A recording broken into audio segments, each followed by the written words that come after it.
하나님 아버지 하나님, 눈을 뜨고 하루를 시작하는 삶 속에서 여전히 세상은 전염병으로 가득하고 변이에 또 변이를 낳고 있으며 또 새로운 전염병이 사람들을 괴롭히고 있습니다.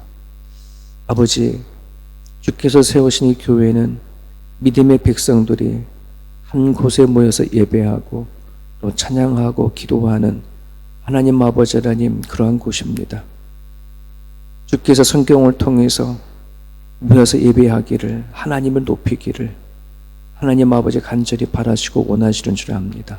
수천 년 동안 흘러오면서 하나님의 이 진리는 하나님 변화가 되지 않았습니다. 아버지 하나님, 환경과 상황에 따라 달라지는 진리가 아닌 우리는 모여서 예배해야 할 줄 압니다. 성령께서 이 때를 잘 감당해 나갈 수 있도록 하나님 함께하여 주시옵소서. 도리어 이 전염병이, 이 상황이 성도들의 믿음의 깊이를 내리려고 지고 하나님 아버지 앞에 더 가까이 갈 수 있는 하는 귀한 도구가 되게 도와주시고, 다시 이 교회가 하나님 이 전염병을 통한 발판으로 삼아 다시 회복되어지는 역사가 나타나게 하여 주옵소서. 움츠려들거나 도망가지 말게 하시고 하나님 앞에 믿음을 보이며 살아가는 그런 교회가 되게 하여 주시옵소서. 오늘도 우리가 살아내야 할 삶들이 있습니다. 인생이 있습니다. 하나님과 함께 동행하며 살아갈 수 있도록 도와주시고 순간마다 때마다 하나님 앞에 나아갈 수 있는 저들의 모습 되게 하여 주옵소서. 감사하며 예수님의 이름으로 기도합니다. 아멘. 히브리서 13장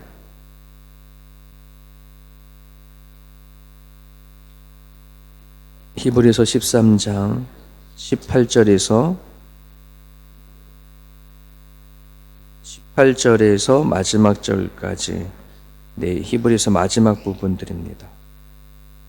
히브리서 13장 18절부터 마지막 절까지 같이 있습니다. 우리를 위하여 기도하라. 우리가 모든 일에 선하게 행하려 함으로 우리에게 선한 양심이 있는 줄을 확신하노니, 내가 더 속히 너희에게 돌아가기 위하여 너희가 기도하기를 더욱 원하노라. 양들의 큰 목자이신 우리 주 예수를 영원한 언약의 피로 죽은 자 가운데서 이끌어내신 평강의 하나님이 모든 선한 일에 너희를 온전하게 하사 자기 뜻을 행하게 하시고 그 앞에 즐거운 것을 예수 그리스도로 말미암아 우리 가운데서 이루시기를 원하노라. 영광이 그에게 세세 무궁통은 있을지어다. 아멘. 형제들아, 내가 너희를 권하노니 권면의 말을 용납하라. 내가 간단히 너희에게 썼노니라. 우리 형제 디모데가 놓인 것을 너희가 알라. 그가 속히 오면 내가 그와 함께 가서 너희를 보리라. 너희를 인도하는 자들과 미 모든 성도들의 문안하라. 이달리아에서 온 자들도 너에게 문안하느니라. 은혜가 너희 모든 사람에게 있을지어다. 아멘. 일반적으로 히브리서의 저자가 누구냐라고 말했을 때 딱 잘라 말할 수 없습니다.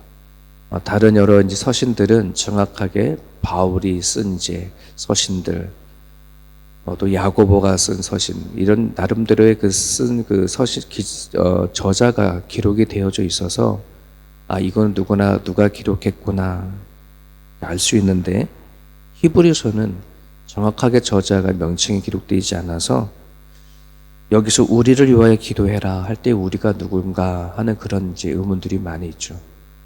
보통 세 사람으로 추격을 합니다. 히브리서의 내용이나 이런 글체를 보았을 때 바울 같다. 그래서 바울이라고 믿는 사람들이 있고, 그러니까 바나바라고 바울과 함께 동역을 하고 선교했던 바나바의 문체이기도 하다. 그리고 마지막으로는 아볼로라고 한, 바울이 고백했죠. 나는 심었고 아볼로는 물을 주었으며 고백하셨을 때에 아볼로, 그러니까 그 예루살렘 교회를 또 그 당시에 또 애쓰고 수고했던 또 교육자이기도 했던 아볼로라고 이렇게 생각을 하죠. 어쨌거나 히브리서는 저자가 누구인 걸 떠나서 그 내용이 이야기하고 있는 내용이 성경적이고 또 복음적이어져서 좀 성경 안에 들어와 있는데, 여기서 이제 우리를 위하여 이렇게라고 할 때 권면은 이제 대충 이제 그런 사람이다. 당시에 복음을 들고 선교했던 그런 믿음의 동역자임을 여러분들이 감안하시고 들었으면 좋겠고요. 그래서 오늘 그 히브리서의 마지막 이 부분은 믿는 크리스찬들을 향해서 당시 복음 들고 복음 이제 전하는 수많은 이제 믿음의 선진들의 당부라고 여러분들이 이 말씀을 받아들이면 좋겠습니다. 그래서 오늘 본문 말씀 안에는 크게 세 가지 당부를 합니다. 그러면서 이제 히브리서를 마무리하는데, 그 첫 번째 당부가 복음을 위해 현장에서 뛰고 있는 믿음의 동역자를 위한 도고 기도를 부탁합니다. 우리를 위해서 기도해 달라, 이렇게 기도를 하죠. 여러분, 디모데전서 2장 1절에 보면은 바울이 디모데에게 보내는 서신에 이렇게 시작합니다. 그러므로 내가 첫째로 권하노니 모든 사람을 위하여 간구와 기도와 도고와 감사를 하되 임금들과 높은 지위에 있는 모든 사람을 위하여 하라. 바울이 디모데에게 기도를 부탁할 때에 이 기도를 네 가지 단어로 조금 구체적으로 얘기하면서 기도의 중요성을 말하거든요. 네 가지가 간구, 기도, 도고, 감사. 우리 흔히 기도할 때의 기도를 요 네 가지를 다 합쳐서 기도라 이렇게 얘기를 하거든요. 근데 이거를 조금 구체적으로 나누었어요. 기도할 때 간구라고 하는 말은 사람이 살아가다 보면 특별한 상황들이 있잖아요. 갑자기 찾아온 이제 일들. 갑자기 이 일은 내가 준비도 되지 않는 일들이 터진 거고, 하나님께서 반드시 응답이 되어줘야 하는 그 급한 일들이 있었을 때에 그것이 응답될 때까지 간절히 하나님께 탄원하는 거, 이게 간구라고 하는 말이에요. 간구. 그 다음에 일반적으로 이제 기도라고 말을 했을 때, 기도는 성도가 일상생활을 하면서 하나님께 아뢰야 되어지는 부분들. 지금 이제 오늘 이렇게 말씀 전하기 전에 같이 기도했잖아요. 그럼 오늘도 우리가 살아내야 할 삶들, 또 만나야 할 일들, 또 만나야 할 사람들, 또 계획했던 것들, 이런 것들을 하나님께 아뢰는 일반적인 모든 기도를 그냥 기도라 이라기로 합니다. 그리고 도고라고 하는 이 말은 예수님께서 당신 이 땅에 오셔서 사람들을 위해서, 사람들의 죄를 위해서 중보기도 해주시는 것, 다리의 기도 역할을 해주시는 것, 이걸 우리는 중보기도라고 얘기를 하잖아요. 이거는 이제 예수님이 오로지 인간을 위해서 할 수 있는 기도, 그 중보자는 오직 한 분, 예수 그리스도 한 분인데, 이처럼 예수님이 사람들을 위해서 기도해 줬던 것처럼 오늘 우리가 다른 누군가를 위해서 기도해 주는 것을 도고 기도라 이렇게 얘기를 합니다. 도고. 사람들은 중보를 할 수 없어요. 오로지 예수님만이 중보할 수 있어요. 그래서 우리가 기도할 때마다 맨 마지막에 예수님의 이름으로 기도합니다 하는 말은 중보자이신 예수 그리스도이기 때문에 그렇거든요. 그래서 우리가 사람들이 오늘날 교회에서 중보기도합시다 하는 말은 잘못된 표현이라서 이미 총회교육부에서도 그 말 쓰지 말아라 했는데도 불구하고 우리는 하도 교회에서 많이 사용했고 일반적으로 하다 보니까 뭐 중보기도팀 이러다 보니까 그 말이 그 말이라 생각을 하게 돼요. 이게 참 바꿔지지가 않아요. 네, 그래서 저들도 또 이제 도력에 있었을 때부터 계속해서 도고기도라고 하는데도 이게 하도 이제 오랫동안 교회에서 중보 이렇게 하다 보니까 참 쉽게 바꿔지지 않는데, 이 도고기도가 그런 뜻이라는 뜻입니다. 근데 감사라고 하는 거는 하나님으로부터 받은 축복들을 하나씩 헤아려 가면서 일일이 짚어가면서 하나님 앞에 감사하기도 하는 거예요.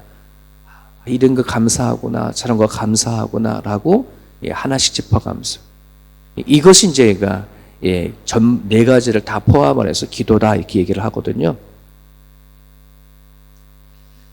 주로 여러분들은 이 가운데 어떤 기도를 많이 하시는지 모르겠지만, 제가 이렇게 말씀을 묵상을 하면서 저희 세움교회는 이 도고 기도가 좀 많이 부족하구나 이런 생각을 좀 합니다.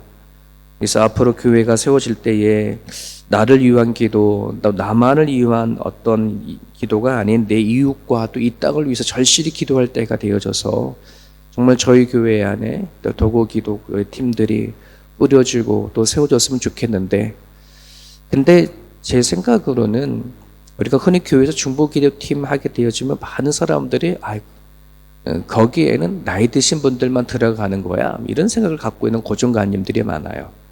그래서 한국에도 많은 중보기도팀 팀들이 있는데 그곳에 가면 젊은 사람들이 없어요.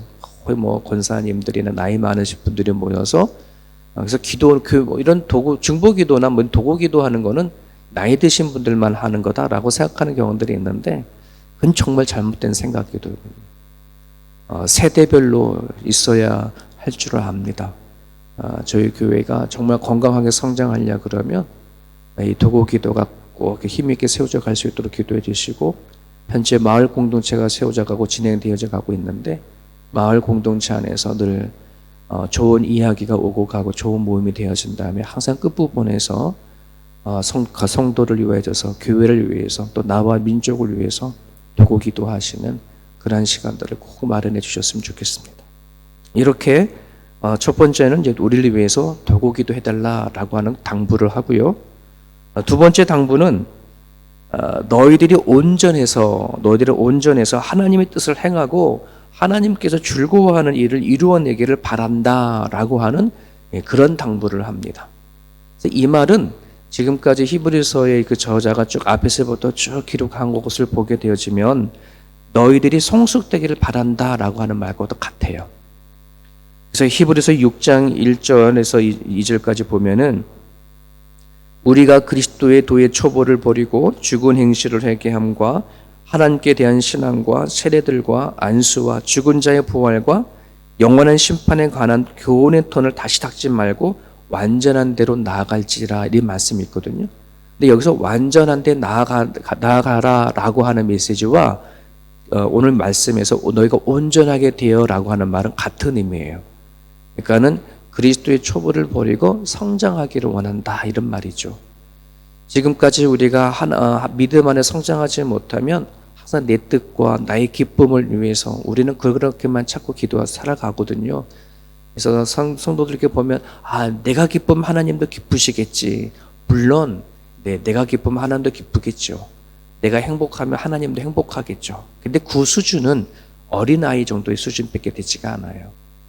아이들 키워보니까 애들이 그러더라고요. 엄마, 우리가 행복하고 우리가 즐거우니까 엄마도 행복하지? 막 이러거든요. 근데 그건 어린아이 때 얘기지만 우리가 좀 머리가 커고 성장해버리면 나를 내가 좋으니까 내 부모도 좋겠다. 나를 위해서 어떤 그런 게 아니라 부모의 마음도 생각해보고 내가 이렇게 살아가는 것이 부모의 뜻과 맞는가, 부모님 보시기는 어떠한가를 생각할 줄 아는 게 철들었다, 이렇게 말을 하지 않습니까? 하나님 안에도 마찬가지입니다. 우리가 온전히 하나님의 뜻을 위해서, 하나님께 즐거워하는 일을 위해서 살아내려고 한다 그러면 믿음의 성장이 반드시 우리 가운데 있어야 합니다. 지난주에 말씀을 드렸지만 사람들의 내 뜻은 없고 오로지 하나님의 뜻과 즐거움에 살아가는 것이 부담이 되어진다. 그건 정말 진리 왜곡이고 하나님을 아는데 잘 모르기 때문에 그러는데요. 우리 세문교회 성도들이 정말 마음 안에 하나님을 온전히 알아가는 그러한 성도들이 되어졌으면 좋겠습니다.